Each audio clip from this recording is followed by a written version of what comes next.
Shalom blessed people, selamat beribadah kembali kepada Tuhan kita Yesus Kristus. Masih dalam suasana tahun baru, saya mengajak Anda semua untuk membuka hati untuk belajar firman Tuhan dengan judul Never Be the Same Again. Artinya apa? Hidupku takkan pernah sama lagi sejak Yesus hadir di dalamnya. Nah, saudara, saya berdoa supaya di tahun yang baru ini semangat kita juga baru. Di tahun yang baru ini kita boleh semakin diubahkan menjadi seperti Kristus. Itu artinya jemaat mengalami pertumbuhan rohani, itu artinya jemaat mengalami pendewasaan di dalam Tuhan. Dan saya percaya ketika kita bertumbuh semakin hari semakin serupa dengan Kristus, maka segala berkat, anugerah, dan rencana Allah yang agung itu boleh terjadi di dalam kehidupan kita semua. Biasanya, saudara, kalau kita masuk tahun yang baru, kita ini membuat satu resolusi yang baru juga. Contoh, wah, di tahun ini saya kepingin lebih banyak membaca buku biar tambah pinter. Wah, di tahun ini saya kepingin iman saya lebih berapi-api dengan saya makin rajin beribadah, saya makin rajin melayani Tuhan. Bagus. Wah, tahun ini saya kepingin lebih sehat lagi gaya hidup saya. Saya akan kontrol makanan, saya akan olahraga, dan lain sebagainya. Atau ada juga yang berkata, di tahun ini saya akan bekerja lebih smart lagi, lebih giat lagi, supaya saya bisa cepat menjadi orang yang sukses dan berhasil, dan lain sebagainya. Ini adalah satu keinginan yang bagus. Tapi kenyataannya, saudara, biasanya hanya bertahan beberapa bulan saja. Januari masih semangat dengan resolusinya. Februari, rodo semangat. Maret, mulai yang tadinya menggebu-gebu, menggembos-gembos, dan akhirnya April lupa lagi dan hidup seperti tahun-tahun yang lalu. Alias sama saja, tidak ada perubahan yang berarti. Itu sebabnya, saudara, saya mengajak kita semua untuk merenungkan begitu dalam di dalam kehidupan kita, supaya kita ini boleh merubah hal-hal yang nggak benar di masa lalu yang mungkin sudah menjadi kebiasaan hidup kita, dan bersama dengan Tuhan kita ini diubahkan menjadi manusia-manusia yang baru. Bukankah Alkitab mengatakan barang siapa ada di dalam Yesus, dia adalah apa? Ciptaan yang baru. Yang lama sudah berlalu, sesungguhnya yang baru sudah datang. Nah, hari ini, saudara, kita akan sama-sama belajar dari kehidupan seorang pria yang berdarah dingin. Pria ini adalah seorang pria yang meskipun dia begitu agamis, tapi hatinya dipenuhi kebencian kepada umat Tuhan. Namun, hidupnya itu diubahkan Tuhan dengan total saat ia mengalami perjumpaan pribadi dengan Yesus. Siapakah pria itu? Pria itu adalah Saulus. Dan Anda bisa membaca kisah pertobatan Saulus di dalam Kisah Rasul 9, mulai ayat yang pertama sampai dengan ayat yang ke-17. Kita tidak akan membaca secara detail, Anda bisa baca di rumah secara detail, namun saya akan ceritakan saja supaya waktu kita bisa lebih efisien. Nah, pada waktu itu, saudara, Saulus ini bersemangat meninggalkan kota Yerusalem, dan bersama dengan teman-temannya, mereka ini mau menuju satu kota yaitu Damaskus. Nah, tujuan mereka ke Damaskus bukan buat piknik, bukan buat melayani, namun mereka ini datang ke kota Damaskus karena mereka mendengar ada orang-orang Kristen yang berkomunitas di sana. Dan tujuan daripada Saulus and Friends ini adalah untuk menganiaya orang Kristen, nangkepin mereka, bahkan membunuh orang-orang yang percaya kepada Tuhan Yesus Kristus. Nah, ketika lagi enak-enak berkuda, ketika sampai di dekat Damaskus, tiba-tiba ada sebuah sinar yang sangat terang, dan terangnya ini melebihi matahari, memancar kepada Saulus dan membutakan matanya pada waktu itu juga, sehingga ia jatuh rebah ke tanah. Nah, saudara, saat itulah Saulus berjumpa dengan Yesus Kristus yang selama ini dia benci. Dan saudara, kalau kita mencatat, inilah satu perjumpaan yang teramat sangat penting di dalam kehidupan Saulus, yang kemudian menjadi titik balik jalan kehidupannya. Nah, pada waktu ia disinari oleh sinar yang sangat terang itu, matanya buta selama 3 hari 3 malam. Dan baru sembuh kebutaannya itu setelah didoakan oleh Ananias, seorang murid Yesus yang sangat setia yang ada di Damaskus atau Damsyik. Nah, saudara, ketika Paulus yang tadinya Saulus itu berjumpa dengan Yesus, hidupnya itu berubah total. Dari penganiaya orang Kristen menjadi pelindung orang-orang Kristen. Dari orang yang biasa mengejar, membunuh, menangkap orang-orang Kristen mula-mula, jadi Rasul Kristus yang berapi-api. Nah, dari kisah Paulus ini, kita akan mengambil beberapa pelajaran rohani yang penting supaya kita ini never be the same again. Supaya kita ini ada satu perubahan yang nyata di dalam kehidupan kita. Sehingga kita bisa dengan mantap berkata, yes, saya adalah murid Kristus. Masuk tahun yang baru ini, mari kita tanggalkan kebiasaan-kebiasaan yang buruk. Kita tanggalkan pola-pola pikir yang lama, yang gak sesuai dengan firman Tuhan.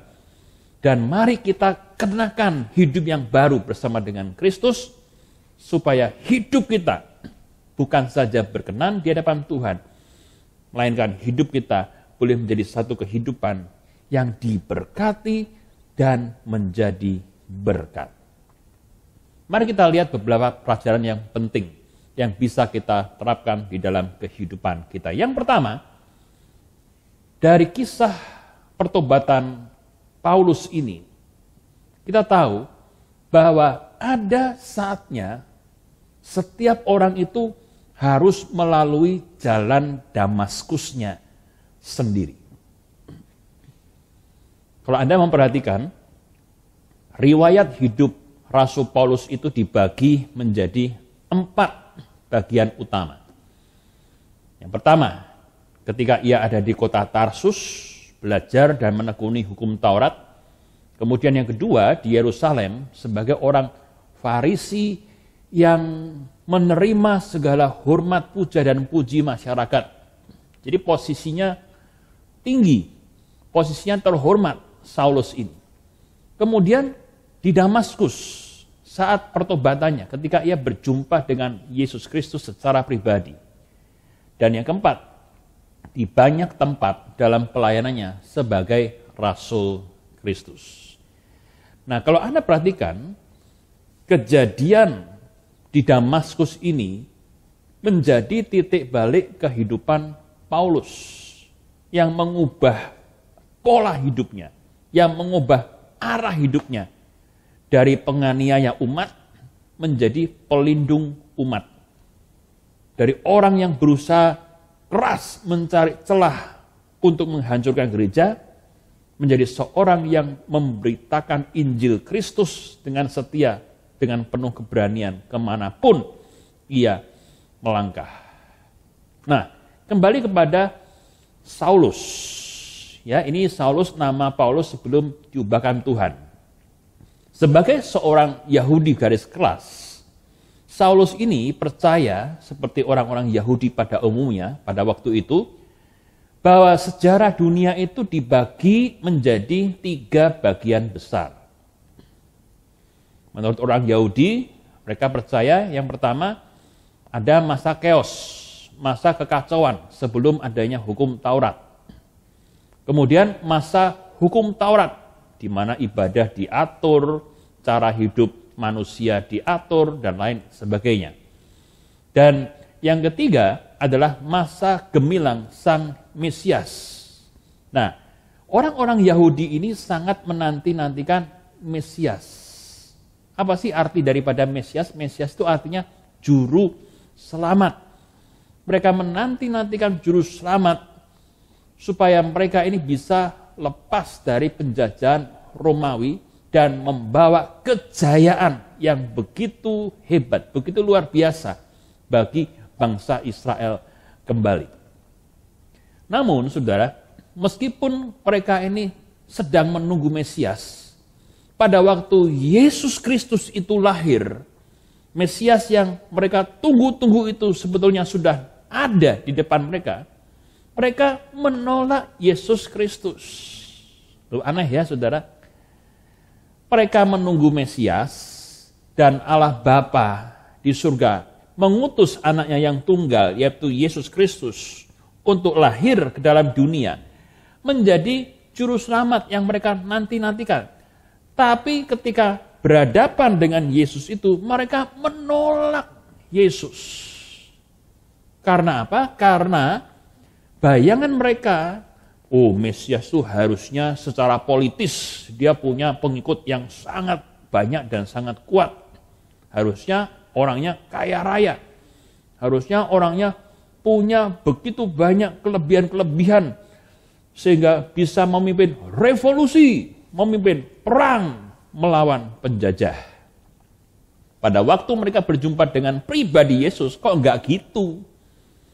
Kok Yesus ini lemah lembut, terkesan lemah di mata mereka. Dan mereka berkata, ketika melihat Yesus mati di kayu salib, loh, Mesias kok enggak berdaya seperti itu?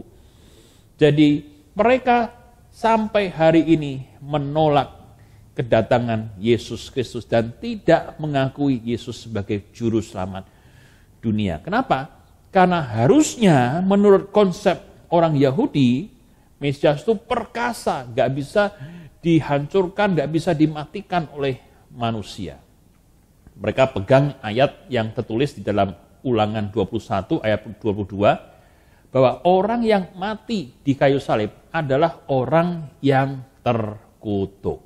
Nah, saudara, hal ini kemudian menjelaskan sikap Saulus saat ia santai saja menjaga jubah-jubah pelempar batu pada waktu mereka merajam Stefanus, martir Kristen pertama di dalam sejarah.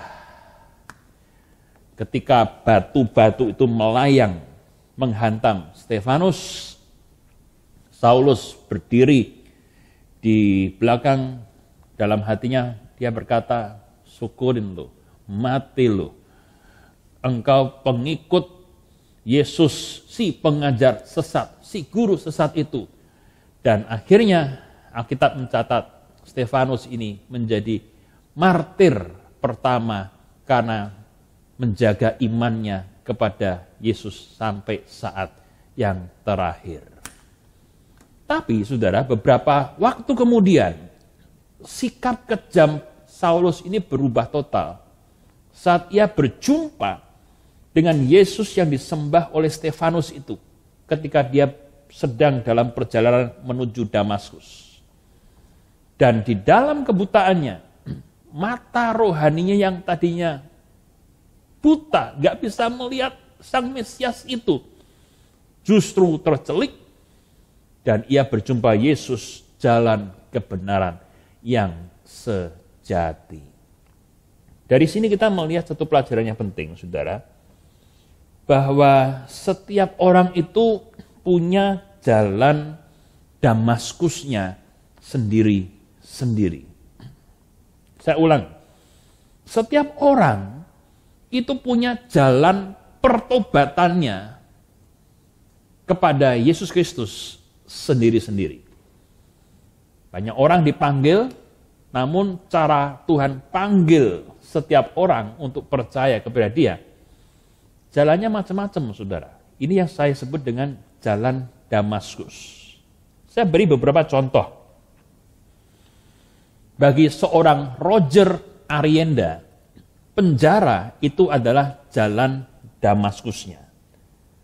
Tahukah Anda, tahun 1970-an, ada seorang teroris dari Filipina yang bernama Roger Arienda. Tujuan pergerakan militan Roger Arienda ini adalah untuk menggulingkan pemerintahan Presiden Marcos pada waktu itu. Dan satu hari ketika ia sedang menjalankan misinya, ia ditangkap dan dipenjarakan dengan vonis 12 tahun penjara. Nah, saudara, ketika si Roger Arienda ini dipenjara, dengan segera ia menjadi penguasa daripada napi-napi yang lain. Sikapnya yang bosi dan hatinya yang begitu keras dan kejam, serta dia pintar bela diri, membuat napi-napi yang lain dan juga sipir-sipir penjara takut dengan dia.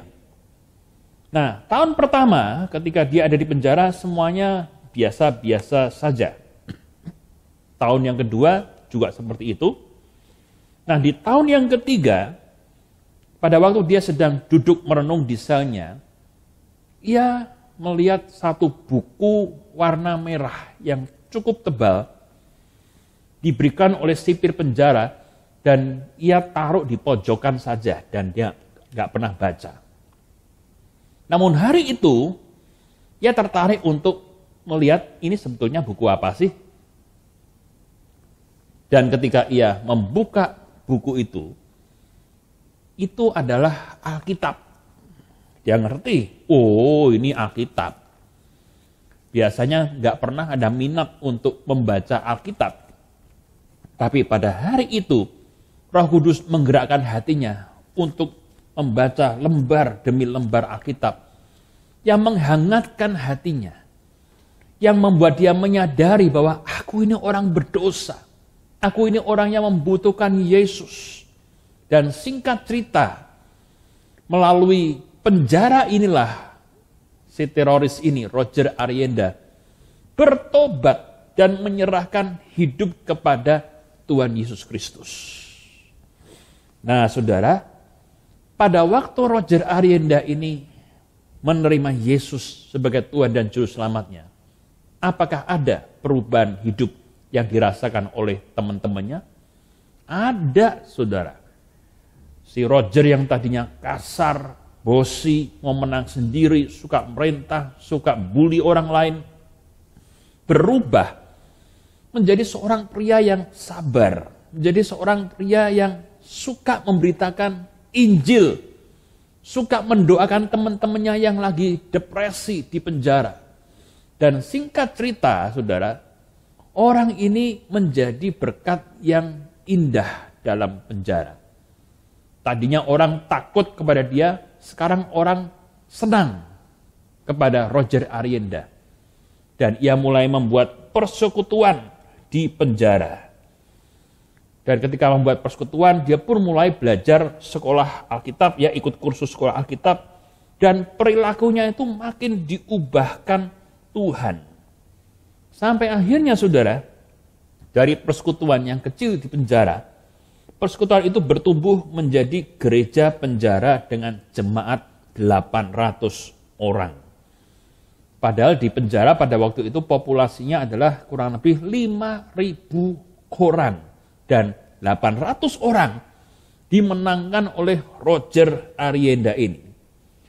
Nah, karena ia bertobat sungguh-sungguh, perilakunya menjadi sangat-sangat baik, dia bahkan menjadi inspirasi bagi banyak orang di penjara, pemerintah memotong masa hukumannya, dan pada tahun yang ke-8 ia keluar dari penjara dengan meninggalkan jemaat kurang lebih 1.200 orang di gereja penjara yang ia rintis.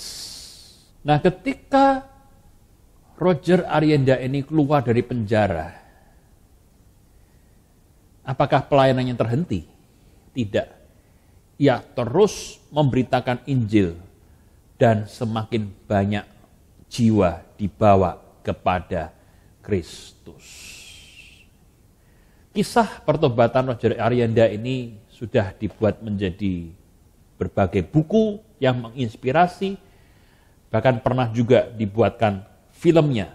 Dan kalau kita melihat kisah pertobatan Arienda ini, kita melihat bagaimana orang ini diubahkan Tuhan lewat jalan Damaskus yang namanya penjara. Dari penjara itulah ia berjumpa dengan Yesus. Demikian juga saudara, ada orang yang jalan Damaskusnya itu adalah kecelakaan. Ada seorang bapak yang sudah menikah, orang Kristen, yakni selingkuh. Ketika sedang ada di dalam mobil dalam satu perjalanan dengan selingkuhannya, mereka ini mendapatkan kecelakaan. Tapi untungnya nggak sampai mati. Tapi dari kecelakaan itulah si bapak Kristen yang selingkuh ini sadar akan kesalahannya dan dia bertobat. Dia tinggalkan selingkuhannya, dia kembali kepada istrinya, kembali kepada Tuhan, dan mulai hidup sungguh-sungguh mengasihi Tuhan dan sesama. Jadi Damaskusnya adalah kecelakaan. Ada juga orang yang jalan ketemu Yesusnya adalah melalui sakit penyakit. Tadinya kalau sehat, jalannya mantap, biasa, wah, gagah. Tapi ketika sakit, dia baru sadar, ternyata saya ini tidak sekuat yang saya kira, dan ia membutuhkan Tuhan. Ada juga orang yang jalan Damaskusnya melalui krisis. Saya teringat dulu ada seorang bapak yang punya apotek. Orang ini adalah apoteker. Satu hari ada seorang anak yang masuk ke apoteknya mau beli obat buat ayahnya. Nah, ketika dia selesai meracik obat, anak itu bayar, dikasih obatnya itu kepada anak itu. Silakan, semoga cepat sembuh bapaknya. Makasih om, gitu. Anak itu pulang. Namun saudara, pada waktu anak itu pulang, beberapa menit kemudian, ketika melihat catatannya, si bos apotek ini melihat, aduh, saya salah kasih resep, saya salah kasih obat. Dan kalau obat itu diminum oleh bapaknya, ini akan menjadi obat yang malah meracuni dia. Dia berdoa kepada Tuhan, aduh, ini gimana ya caranya supaya saya bisa menghubungi anak itu. Ini kan cerita udah puluhan tahun yang lalu, bukan sekarang ya. Kalau sekarang udah ada datanya, semua lengkap. Tapi dulu nggak ada, beli ya sudah, selesai. Dia takut dan dia keringat dingin dan dia mulai berdoa. Nah, pada waktu dia berdoa, saudara, dia teringat satu ayat di dalam Mazmur 50 ayat 15 dikatakan, berserulah kepadaku pada waktu kesesakan, aku akan melepaskanmu. Ya berdoa, Tuhan jangan sampai saya ini dipenjara gara-gara salah memberikan obat. Tuhan tolong, Tuhan tolong. Nah saudara, pada waktu dia sedang berdoa, ya, tiba-tiba datanglah anak kecil itu kembali sambil menangis. Dan berkata, Om, minta obat yang baru. Tadi saya lari ke rumah, malah obatnya jatuh dan pecah, dan tumpah semua. Saya nggak bisa kasih ke papa saya. Dalam hati, si om yang punya apotek bersorak-sorai, puji Tuhan, Tuhan tolong.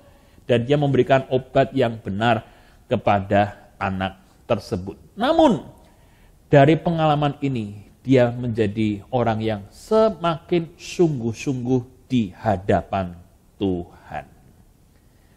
Nah, saudara, kita perhatikan bahwa Tuhan mengizinkan jalan Damaskus bagi kita untuk membawa kita kembali kepada kasih-Nya.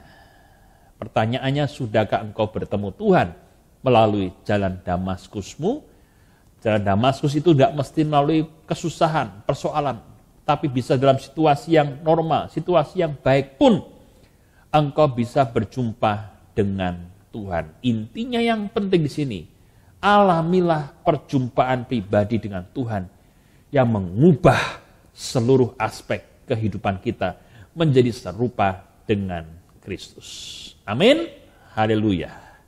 Nah, yang kedua, saudara, kita belajar tentang pentingnya satu waktu di mana kita bisa sendirian saja bersama dengan Tuhan. Nah, Anda perhatikan, saudara, Saulus ini sejak ia berjumpa dengan Yesus kan matanya buta selama 3 hari. Itu artinya apa? Dia retret menyendiri bersama dengan Tuhan 3 hari lamanya. Dan saat dia bersama dengan Tuhan, menyendiri dengan Tuhan, cara pikirnya diubahkan Tuhan. Visinya dalam hidupnya diubahkan Tuhan. Pemahamannya tentang Allah diubahkan Tuhan. Dan Yesus mengubah hidupnya secara total. Dari Saulus, akhirnya Tuhan memberikan kepada dia nama baru, yaitu Paulus. Seorang rasul, seorang pelayan Tuhan yang berdedikasi tinggi melayani Tuhan. Nah, saudara, dari sini kita mendapat pelajaran apa? Pada waktu kita ini sendirian dengan Tuhan, Tuhan itu membukakan mata rohani yang tercelik. Lihat Paulus, pada waktu dia jadi orang Farisi, mata jasmaninya melek, tapi mata rohaninya nutup, buta, tidak bisa melihat Yesus, tidak bisa menghargai kasih Yesus. Tapi sejak dia retreat 3 hari 3 malam bersama dengan Tuhan, berdua aja dengan Tuhan, barulah mata rohaninya tercelik. Ada 4 variasi dalam kehidupan manusia. Yang pertama, ada orang yang celik matanya tapi rohaninya buta. Ini Paulus. Orang Farisi yang penuh semangat untuk Tuhan tapi caranya salah. Zaman sekarang pun juga banyak orang yang celik matanya tapi buta rohaninya. Orangnya ganteng, orangnya cakep, sukses, ya punya segala sesuatu. Wah, pengikutnya banyak di media sosial.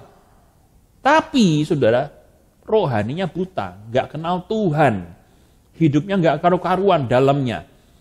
Berkabjang di dalam dosa-dosa yang terus mengikat dia. Nah ini, variasi yang pertama, celik mata tapi rohaninya buta. Variasi yang kedua, buta matanya tapi rohaninya celik. Kapan itu terjadi? Ketika Paulus dibutakan matanya oleh Tuhan selama 3 hari. Dalam keadaan buta seperti itu, Saulus ini berpuasa total. Hidupnya itu kayak di restart oleh Tuhan. Dan ia merenungkan kembali semua kehidupannya, serta membuka hati kepada Yesus Kristus. Ia berdoa, ia menangis di hadapan Tuhan, dan di bawah bimbingan daripada hamba Tuhan yang namanya Ananias, Saulus yang akhirnya berubah menjadi Paulus, boleh melayani Tuhan dengan berapi-api. Ini orang yang memang secara mata buta, tapi rohaninya celik. Demikian juga, saudara, kita mengenal seorang yang luar biasa namanya Fanny Crosby. Dia ini seorang yang buta matanya, tetapi sangat produktif dalam menciptakan lagu-lagu rohani.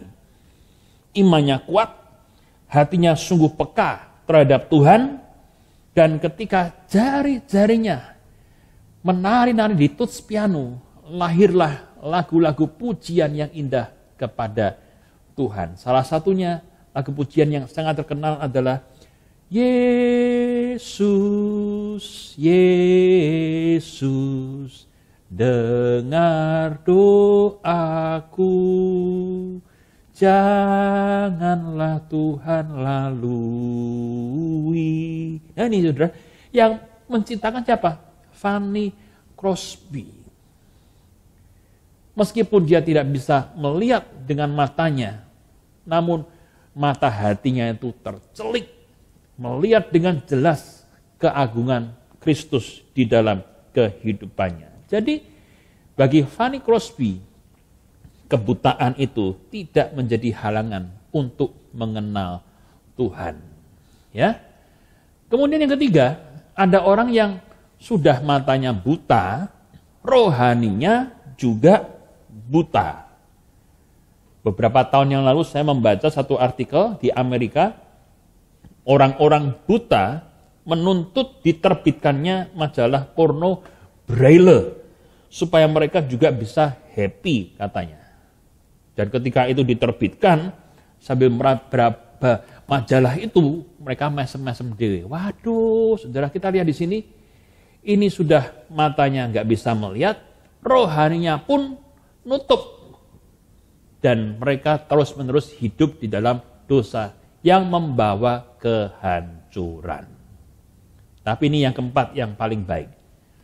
Matanya celik, tapi rohaninya pun juga celik. Setelah retret pribadi dengan Tuhan di kediaman Ananias, Saulus bangkit menjadi pahlawan Tuhan yang perkasa. Matanya dicelikkan Tuhan, dibaptis, lalu melayani Kristus. Luar biasa kisah perjalanan hidup Rasul Paulus. Tahukah Anda, saudara, seorang yang bernama Sir Isaac Newton? Tentu kita ingat orang ini adalah seorang yang sangat hebat, sangat pintar, sangat terkenal.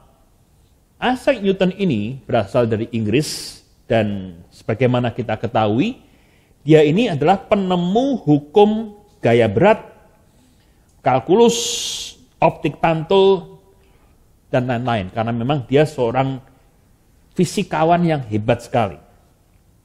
Tahukah Anda, 2 minggu sebelum Newton lahir, yaitu pada hari Natal 1642, papahnya mati, sehingga ibunya menjadi seorang janda. Jadi dari kecil, si Newton ini tidak mendapatkan kasih sayang ayahnya. Lalu kemudian ibunya menikah lagi dengan seorang pendeta dari North Witham yang berasal dari desa tetangga mereka. Nah, papa tiri Newton ini, karena seorang pendeta, mengajak Newton itu membaca Alkitab setiap hari dengan teratur, berdoa dan menyembah Tuhan. Sehingga Newton ini mendapatkan didikan rohani yang bagus sekali dari ayah sambungnya ini. Tapi malangnya, pada waktu Newton ini berusia 14 tahun, kembali papa tirinya ini dipanggil oleh Tuhan. Sehingga 2 kali orang ini kehilangan ayah. Keluarga menjadi sangat susah hidupnya, menjadi miskin sekali. Namun dia punya tekad yang kuat untuk bisa kuliah. Dan dengan kegigihannya Tuhan buka jalan, sehingga ia bisa kuliah di Newton King's College sampai selesai. Nah saudara, setelah perang saudara di Inggris, ia mengadakan berbagai penelitian untuk menyelidiki gerakan planet pada sistem tata surya yang diciptakan oleh Tuhan. Nah, pada waktu dia sedang meneliti sistem pergerakan planet itu, muncullah perkataan yang sangat inspiratif dari Sir Isaac Newton ketika ia berpendapat tentang hidup, ujian, dan Allah. Ia mengatakan begini, ujian hidup adalah obat mujarab yang diberikan oleh Yesus Kristus, dokter kita, sesuai dengan dosis dan kebutuhan kita. Mari kita mempercayai kehebatannya dan berterima kasih atas resep yang diberikan. Tuhan. Anda lihat ya, orang ini hidupnya nggak mudah, penuh dengan lika-liku dan penderitaan. Namun ia berkata, apapun yang kita alami dalam hidup, apalagi yang buruk, anggaplah sebagai ujian dari Tuhan. Dan bersyukurlah bahwa ujian Tuhan ini menguatkan kita, justru menyehatkan kita. Dan dia berkata, mari bersyukur kepada Tuhan atas setiap ujian yang Tuhan izinkan terjadi dalam hidup kita untuk membentuk kita semakin indah di hadapan Tuhan. Pertanyaannya begini saudara, dari manakah orang ini mendapatkan pemahaman yang luar biasa seperti itu? Jawabnya, dari persekutuan pribadinya dengan Tuhan Yesus Kristus. Demikian juga saudara, kalau Anda bertanya, Pak, saya kepingin punya persekutuan pribadi dengan Tuhan. Dan gimana kami ini bisa tetap mempertahankan kondisi mata rohani kami celik? Jawabnya ada di dalam Matius 6 ayat 6. Tetapi jika engkau berdoa, masuklah ke dalam kamarmu, tutuplah pintu dan berdoalah kepada Bapamu yang ada di tempat yang tersembunyi. Artinya apa? Kita ini retreat. Retreat itu apa? Bukan hanya artinya kita pergi ke Kaliurang atau ke Kopeng atau kemana, kemudian sewa tempat untuk bikin retreat. Bukan, memang itu juga bisa. Tapi retreat itu artinya kita ini keluar dari rutinitas hidup sehari-hari. Serta memberikan waktu khusus untuk Tuhan. Di mana kita bisa bersekutu dengan Tuhan, menyendiri dengan Tuhan, dan mendapatkan hikmat dari tempat yang maha tinggi. Nah tempatnya, saudara, seperti dikatakan tadi itu, kamar. Dalam bahasa Yunaninya, tameion. Artinya apa? Hidden room, tempat yang tersembunyi. Ini tidak berarti Anda kemudian mencari-cari tempat yang aneh-aneh, masuk dalam gua, tempat tersembunyi, kemudian semedi. Tidak, saudara. Arti hidden room adalah kita ini menutup panca indera pikiran kita dari dunia luar. Fokus dan berdialog kepada Tuhan. Tempatnya bisa di rumah doa, tempatnya juga bisa di kamar saudara sendiri. Bahkan ketika lagi setir mobil, kita juga bisa berhubungan dengan Tuhan. Asal jangan merem loh ya. Tetap sambil nyetir mobil kita dengar lagu puji-pujian. Di tempat itu kita bisa nangis dijamah oleh Tuhan. Dan saudara, banyak kesaksian-kesaksian itu ditulis, diceritakan ketika kita sedang ada di dalam persekutuan pribadi dengan Tuhan. Ya, jangan lupa untuk terus membangun persekutuan pribadi dengan Tuhan, karena disitulah letak kekuatan kita menghadapi hari-hari ini. Bisa bilang amin? Haleluya. Nah yang ketiga saudara, kita ngerti bahwa Tuhan itu punya rencana sendiri untuk setiap orang. Untuk si A rencananya begini, untuk si B jalannya begini, untuk si C jalannya begitu. Untuk setiap kita yang unik ini, Tuhan juga punya rencana yang spesial dengan luar biasa dalam kehidupan kita. Rencana Tuhan itu lebih bagus, lebih indah daripada rencana kita sendiri. Coba kembali kepada kisah Saulus ini. Nah, latar belakang Saulus ini memang patut dibanggakan, saudara. Dia disunat di hari yang ke-8, ini membuktikan dia adalah seorang Yahudi asli, berasal dari suku Benyamin yang terkemuka, dari golongan Farisi yang tidak bercacat, artinya dia dihargai betul di kalangan orang-orang Farisi.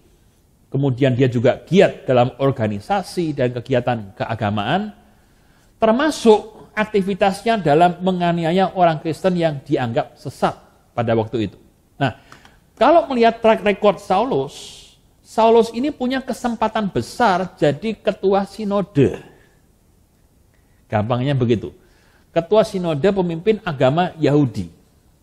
Tapi, nah ini saudara, sekali lagi, ternyata Tuhan itu punya rencana lain dalam kehidupan Saulus melalui perjumpaan Saulus dengan Yesus di jalan menuju Damaskus.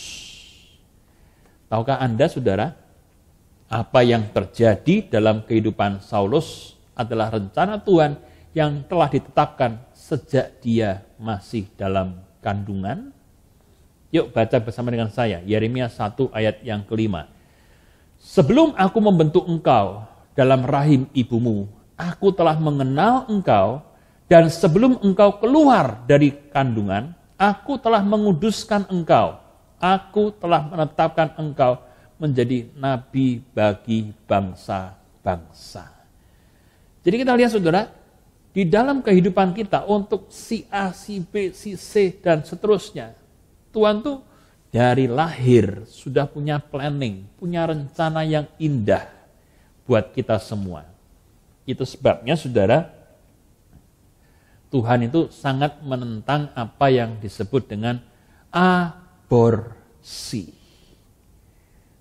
Alias apa? Membunuh bayi-bayi dengan berbagai macam alasan. Tapi sayangnya, ada orang-orang yang mau mengaborsi anaknya karena pikirnya anak yang akan dilahirkannya itu sungguh merepotkan, menyusahkan, dan tidak akan ada masa depan bagi dia. Itu pikiran manusiawinya. Saya memberikan beberapa kasus yang sungguh-sungguh terjadi dan dicatat dalam sejarah mengenai ibu-ibu yang hendak mengaborsi anaknya karena berbagai situasi. Yang pertama, saudara, pada waktu itu ada seorang pendeta dan istrinya yang sangat-sangat miskin. Anaknya waktu itu sudah 14 dan sekarang istrinya hamil anak ke-15. Waduh, saudara, ini luar biasa. Keluarga yang sangat-sangat produktif. Mereka miskin dan si anak itu kalau lahir mereka, orang tuanya berkata, mau dikasih makan apa? Ini yang 14 saja kita kasih makannya susah payah, apalagi ini 15. Mengingat kemiskinan mereka dan ledakan jumlah penduduk, apakah Anda menyarankan keluarga ini mengaborsi anak ke-15? Tapi untungnya keluarga ini tidak mau mengaborsi anak ini. Meskipun banyak orang mengatakan, sudahlah, gak usah lah diurusi anak seperti inilah, sudahlah. Gitu. Tapi tetap mempertahankan anak ini. Keluarga yang luar biasa. Kasus yang kedua, ada seorang ayah yang sakit TBC kronis. Istrinya pun juga ketularan. Mereka punya 4 anak.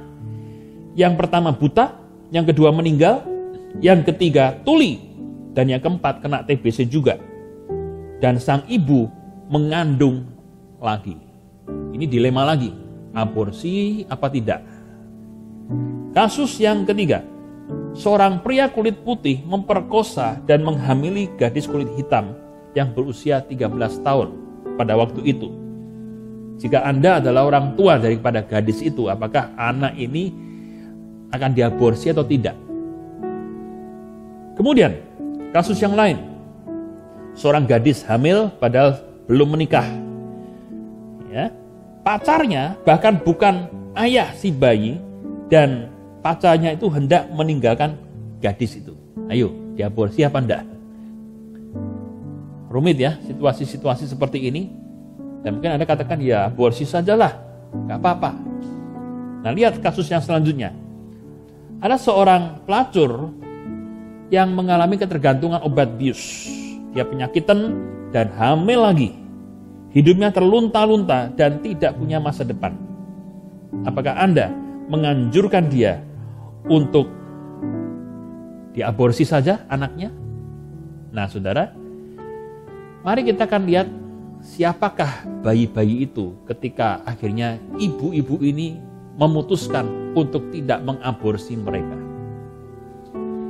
Yang pertama, saudara, kalau Anda menyuruh untuk aborsi seorang anak ke-15 tadi, maka tidak akan ada seorang hamba Tuhan yang begitu luar biasa yang bernama John Wesley, penginjil besar Inggris abad ke-19.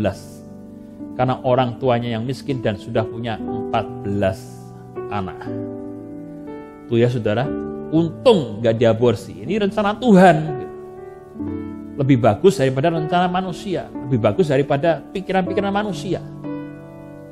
Dengan keluarga ini mempertahankan anak ke-15, maka dunia diberkati luar biasa oleh pelayanan John Wesley. Demikian juga saudara,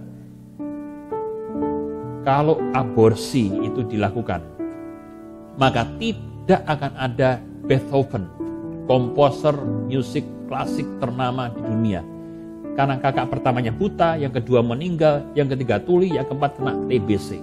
Nah, anak kelima ini tetap dipertahankan oleh ibunya, dan dialah Beethoven, seorang musik genius yang juga memberkati dunia sampai sekarang ini. Demikian juga saudara, kalau aborsi itu dilakukan, tidak akan ada seorang penyanyi black gospel terkenal di dunia, Ethel Waters. Kenapa mau diaborsi? Karena ibunya hamil akibat perkosaan. Tapi karena sang ibu itu tetap kekeh mempertahankan bayinya, akhirnya dunia diberkati oleh Ethel Waters, seorang penyanyi jazz, penyanyi gospel yang luar biasa.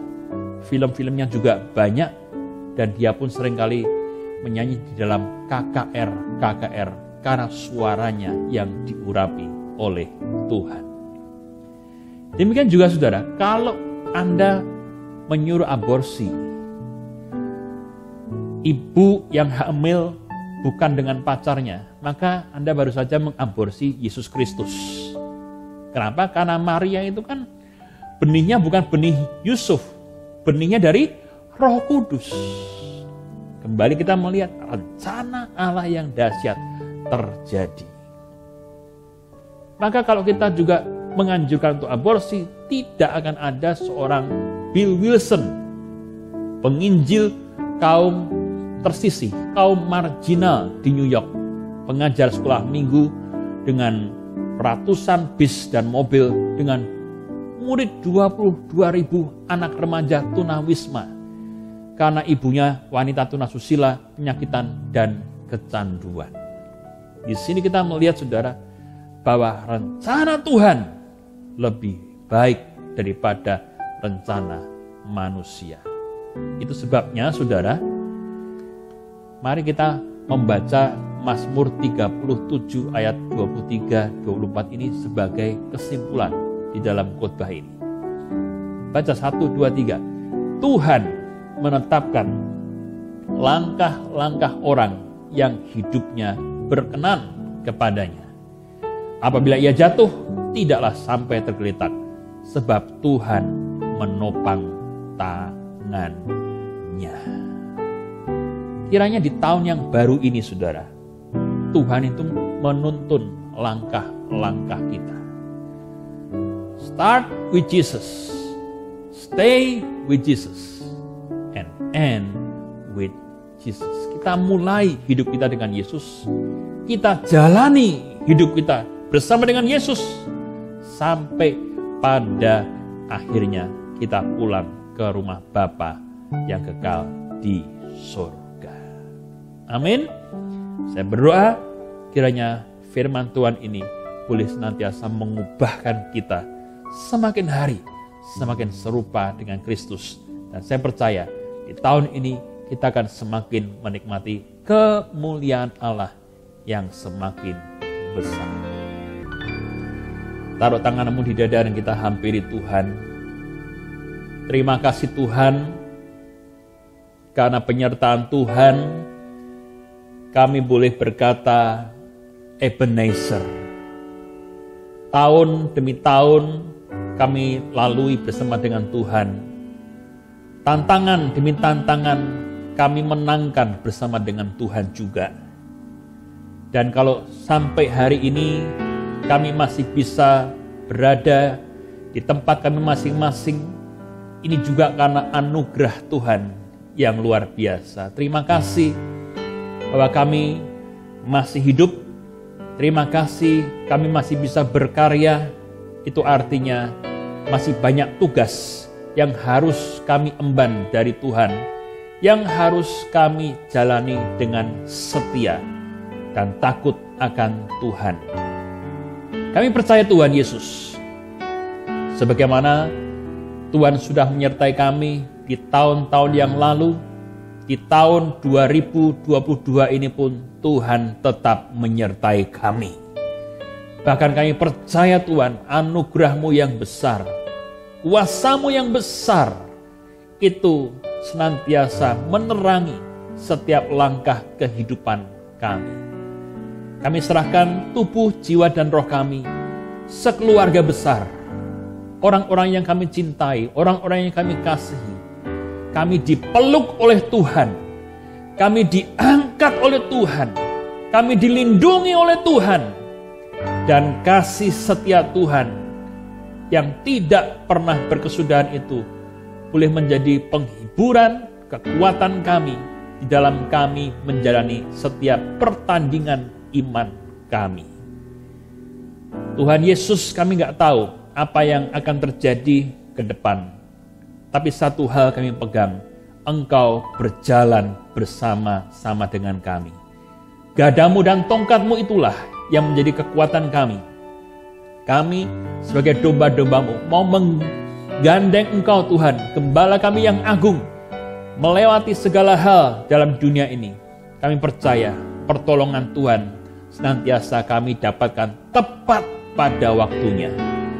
Bagi yang sakit, Tuhan yang sembuhkan, Tuhan yang jamah di dalam nama Yesus Kristus. Bagi yang lemah, Tuhan yang memberikan kekuatan di dalam nama Yesus Kristus. Bagi yang merasa kehidupannya hancur, Tuhan bangkitkan kami semua Tuhan di dalam nama Yesus Kristus. Karena kami percaya ada kuasa yang besar. Dan kami percaya Tuhan mengasihi orang-orang yang setia kepada Engkau. Kami yang sekolah, kami yang buka toko, kami yang usaha, kami yang melayani apapun Tuhan. Bisnis kami juga Tuhan yang tolong, Tuhan yang memberkati, Tuhan yang menyertai Tuhan. Dan kami tahbiskan tahun ini menjadi tahun greater glory, di mana kami akan merasakan kemuliaan Tuhan yang semakin besar di setiap aspek kehidupan kami. Kami tidak berharap kepada dunia ini, namun harapan kami hanya kami tujukan hanya kepada Tuhan Yesus Kristus, Juru Selamat kami yang agung. Terima kasih Tuhan Yesus, terima kasih. Yang sekolah juga Tuhan berkati, yang studi Tuhan senantiasa berikan hikmat, akal budi yang terbaik juga. Dan kami mau terus belajar di dalam segala keadaan, mengandalkan Tuhan saja.